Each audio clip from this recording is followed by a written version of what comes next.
और देखिए, ट्रंप की जिस आदत की हम बात कर रहे थे उससे जुड़ी हुई एक और बड़ी खबर इस समय आ गई है। ट्रंप एक बार फिर से ईरान में अपने तख्ता पलट के बयान से पलट गए हैं। अमेरिकी राष्ट्रपति ट्रंप ने कहा कि मैं तख्ता पलट नहीं चाहता, मैं चाहता हूं कि सब कुछ जल्द से जल्द शांत हो जाए। ट्रंप बोले, तख्ता पलट से अशांति फैलती है और हम इतनी अशांति नहीं देखना चाहते। राष्ट्रपति ट्रंप ने 2 दिन पहले ईरान में सत्ता परिवर्तन के संकेत दिए थे।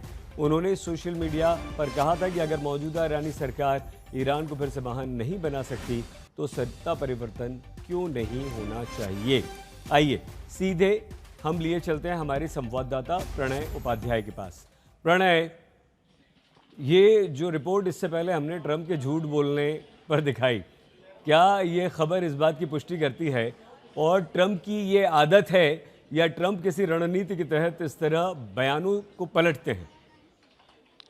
देखिए सईद, राष्ट्रपति डोनाल्ड ट्रंप अपनी नीतियों की गाड़ी जिस हाईवे पर चलाते हैं वहां पर कभी भी कहीं भी यू टर्न लिया जा सकता है। तो ट्रंप अपने पास में ये विकल्प हमेशा खुला रखना चाहते हैं कि वो कभी भी यू टर्न ले सकते हैं, किसी भी चीज के ऊपर वो पलट सकते हैं, अपनी बात बदल सकते हैं और फिर भी वो गाड़ी चलाते रह सकते हैं, ये कहते हुए कि मैं तो शुरू से एक पीस मेकर हूं, डील मेकर हूं। क्योंकि अगर आप देखें कि उनके इस बयान के अंदर उन्होंने कहा कि यदि सत्ता परिवर्तन हो जाता तो हो जाता, लेकिन मैं नहीं चाहता हूं कि सत्ता परिवर्तन हो, लेकिन यदि हो भी जाए तो क्या बुरा है।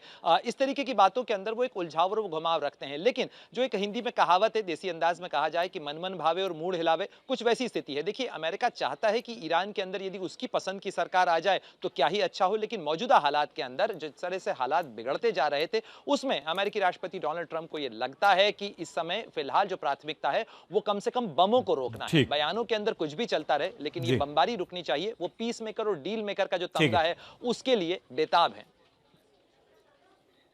बिल्कुल ठीक। प्रणय प्रणय उपाध्याय हमारे संवाददाता जानकारी दे रहे थे। ट्रंप एक बार फिर से अपने बयान से पलटे हैं।